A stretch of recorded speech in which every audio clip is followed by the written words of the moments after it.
तो मैं आकाश आर्टर अपने YouTube channel all in one study में आपका एक बार फिर से स्वागत करता हूं।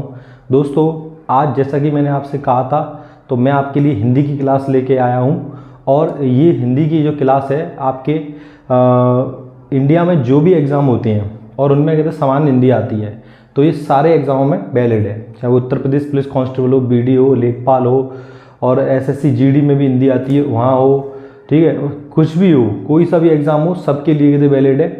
आप एक बार क्लास को देख लें। आज इस क्लास में मैंने हिंदी भाषा का विकास का इंट्रोडक्शन रखा है इसलिए, ठीक है।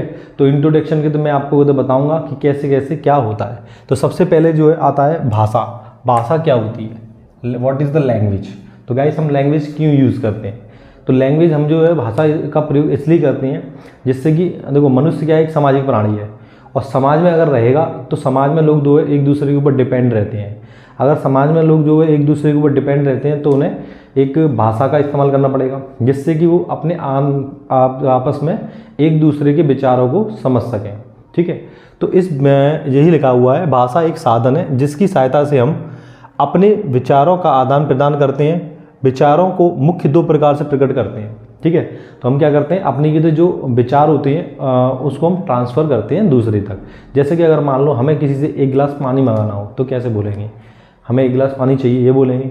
या फिर अगर हम इशारे में बोलना हो तो ऐसे ऐसे बोल देंगे, सिंबल साइन लैंग्वेज जिसे कहते हैं, ठीक है।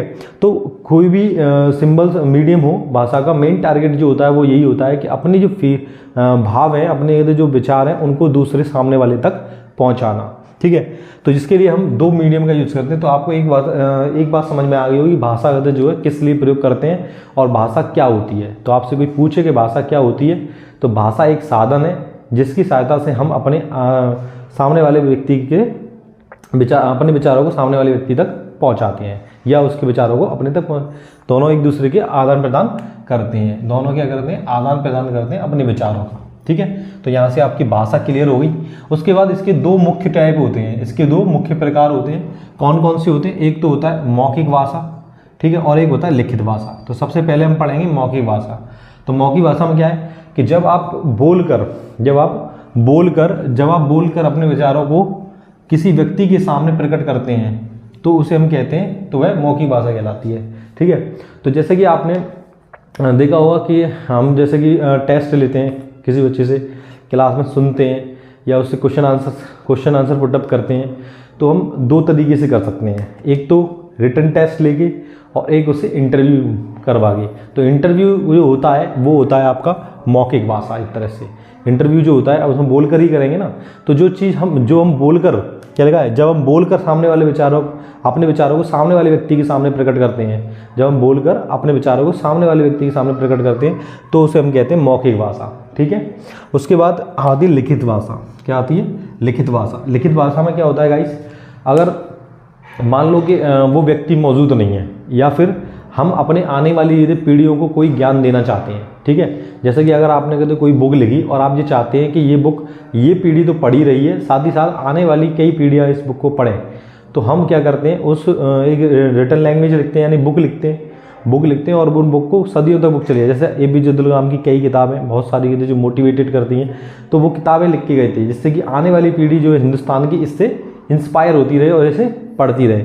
तो जो लिखित भाषा होती है वो किस लिए होती है, जब हम अपनी आने वाली पीढ़ी को कोई ज्ञान देना चाहते हैं या किसी व्यक्ति के सामने हम विचारों को रखना चाहते हैं और वह व्यक्ति वहाँ क्या हो, उपस्थित ना हो, तो हम उस भाषा का प्रयोग, किसकी भाषा का प्रयोग करते हैं? लिखित भाषा का प्रयोग करते हैं, ठीक है। तो जब हम वो व्यक्ति उस जगह प्रेजेंट नहीं है या फिर हम जो है टेस्ट लेना चाहते हैं तो हम किस लैंग्वेज का प्रयोग करेंगे? क्वेश्चन आंसर पुटअप करेंगे तो लिख के ही तो करेंगे। तो लिखित भाषा का प्रयोग जो है हम जनरली अपनी आने वाली पीढ़ियों को ज्ञान देने के लिए और जो व्यक्ति कोई मौजूद नहीं है उसके लिए हम क्या करते हैं, रिटन लैंग्वेज का यूज़ करते हैं अपनी बात को पहुंचाने के लिए। जैसे कि मेल करना है तो लिख के तो करेंगे, ठीक है। तो उम्मीद है आपको तो बात समझ में आ गई होगी। इसके बाद हम चलते हैं यहाँ। अब लिखने के लिए लैंग्वेज को क्या होता है कि हर लैंग्वेज की कुछ मूल दुनिया होती है, ठीक है। फंडामेंटल साउंड्स जो होते हैं, कुछ बेसिक्स दुनिया होती है। जैसे कि हम अगर हिंदी की बात करें तो उसमें सब आ ई छोटा बड़ा छोटी बड़ी इन सब से लिखा जाता है। तो देखो जो मूल दुनिया इसमें प्रयोग की जाती है। पेपर में गाइस एक क्वेश्चन आता है, स्क्रिप्ट किसे कहते हैं? लिपि, ठीक है। तो लिपि जो होता है, ऑप्शन आपको मिलेगा लिखने के ढंग को लिपि कहते हैं। क्या कहते हैं? लिखने के ढंग को लिपि कहते हैं। तो लिपि जो होती है वो हमारी जो लिपि है वो क्या है, देवनागरी। और देवनागरी लिपि कहाँ से निकली, ब्राह्मी लिपि से। ठीक है, तो आपके पेपर में क्वेश्चन आएगा कि हमारी जो लिपि है लिपि किसे कहते हैं। पहले तो एक क्वेश्चन ये पूछा जाता है, फिर अपनी जो हिंदी भाषा निकली, मतलब हिंदी भाषा कहाँ से निकली है, देवनागरी लिपि से निकली है। ठीक है, हिंदी भाषा का जो विकास हुआ है वो देवनागरी लिपि से हुआ है, और देवनागरी का विकास जो हुआ है वो ब्राह्मी लिपि से हुआ है। ठीक है, तो इस प्रकार आप इस क्वेश्चन को अच्छे से नोट डाउन करें, इसलिए मैंने स्पेशली नोट करके लिखा है। लिखने के ढंग को क्या कहते हैं, स्क्रिप्ट कहते हैं, यानी लिपि कहते हैं। ठीक है, जैसे आपने देखा होगा कि जो नाटक, जैसे स्कूल्स वगैरह में नाटक होते हैं, तो एक बड़े बड़े कॉलेजों में नाटक जो होते हैं, तो उसमें क्या होता है, स्क्रिप्ट लिखी जाती है। पहले कैसे क्या होगा, पिक्चर बनती है तो स्क्रिप्ट लिखी जाती है, तो मतलब उसकी स्टोरी या लिपि एक तरह से ये होती है। फिर उसके बाद होता है मातृभाषा। क्या होती है, मातृभाषा।